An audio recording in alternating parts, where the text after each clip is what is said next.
Combien coûte une collaboration avec un créateur de contenu? Je pense que c'est la question que me posent le plus mes clients lorsqu'on met en place leur campagne d'influence. Alors entre les différences de plateformes, de contenu et tous ces articles qui pensent avoir trouvé la formule magique pour trouver le prix d'un créateur de contenu, on va essayer de voir ça un petit peu plus clair ensemble. Avant d'aller plus loin, je me présente, je m'appelle Mathieu, je suis un véritable passionné d'influence marketing. J'ai découvert ce milieu il y a plusieurs années lorsque je cherchais moi-même à développer mon activité grâce à l'influence marketing et j'ai depuis fondé Influnéo qui est une agence de stratégie d'influence internationale. En gros, on aide les sociétés à se développer et à s'internationaliser grâce à l'influence marketing. D'ailleurs, je te conseille de rester jusqu'à la fin car j'ai une surprise qui, je pense, pourrait vraiment t'intéresser. Je t'en dis pas plus et je te laisse pour la vidéo. Avant toute chose, il en va de se poser deux questions. Premièrement, qu'est-ce qu'un influenceur, même si je préfère le terme de créateur de contenu, et surtout, qu'est-ce que l'influence marketing? Pour rappel, donc l'influence marketing, c'est le fait pour une société de faire la promotion de ses activités, c'est-à-dire de son produit ou de son service, et ce, au travers de créateurs de contenu. Cela peut être fait pour différentes raisons, notamment dans un objectif de notoriété, c'est-à-dire d'étendre la visibilité de la marque au plus grand nombre, mais ça peut être également dans un objectif de conversion, c'est-à-dire pousser à l'achat le spectateur, ou bien pour asseoir une crédibilité en cherchant de la social proof ou preuve sociale,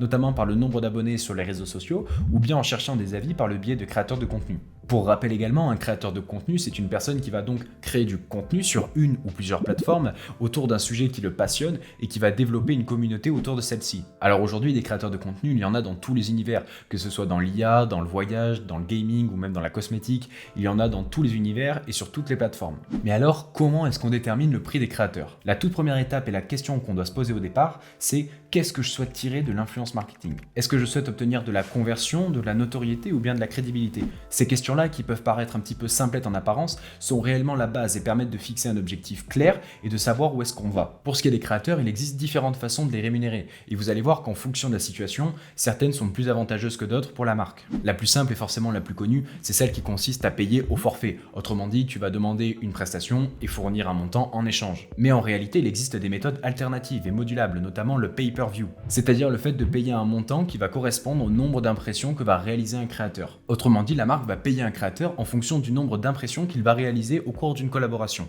Dans la majorité des cas, cela va fonctionner par paliers qui ont été préétablis avec la marque et qui vont correspondre à un certain nombre d'impressions que le créateur doit atteindre. Pour calculer ça, il y a forcément un délai qui est établi pour prendre en compte les vues et en moyenne, on attend 24 heures pour les stories, 7 jours pour un post, un TikTok ou un réel et 1 mois pour une vidéo YouTube. Lorsqu'on a des réserves sur le monde de l'influence, cela peut paraître être un bon premier pas. Mais attention, cette stratégie doit être méthodiquement calculée car si on est protégé lorsque la collaboration ne fonctionne pas trop, il faut être en mesure de pouvoir assumer lorsque la collaboration fonctionnera très bien. Car forcément, si le créateur explose les paliers, il va être en droit de demander une rémunération à la hauteur de ses performances. Mon conseil pour protéger la marque et le créateur de contenu, c'est de mettre en place un minimum et un maximum. Comme ça, pour le minimum, le créateur sera en mesure d'obtenir une rémunération standardisée et le maximum dans le cas où la collaboration fonctionnerait très bien, voire trop bien, et que la marque aurait un maximum à devoir régler. Un autre conseil que je pourrais te donner, c'est d'arrêter de regarder le nombre d'abonnés. Alors même s'il y a généralement une corrélation entre la taille de la communauté et les statistiques, c'est pas quelque chose qui est systématique et c'est pour ça que je te conseille de ne pas te concentrer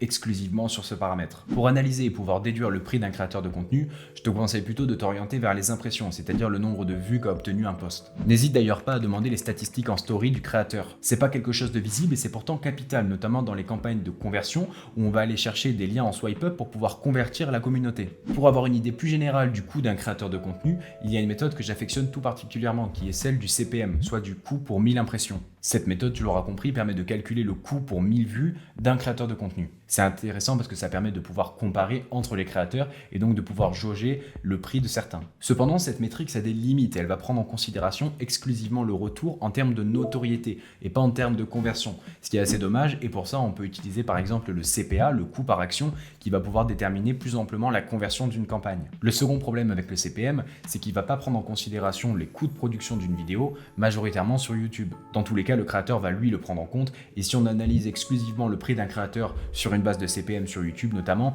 on peut être un petit peu perplexe car on va obtenir des résultats qui vont pas être forcément très satisfaisants.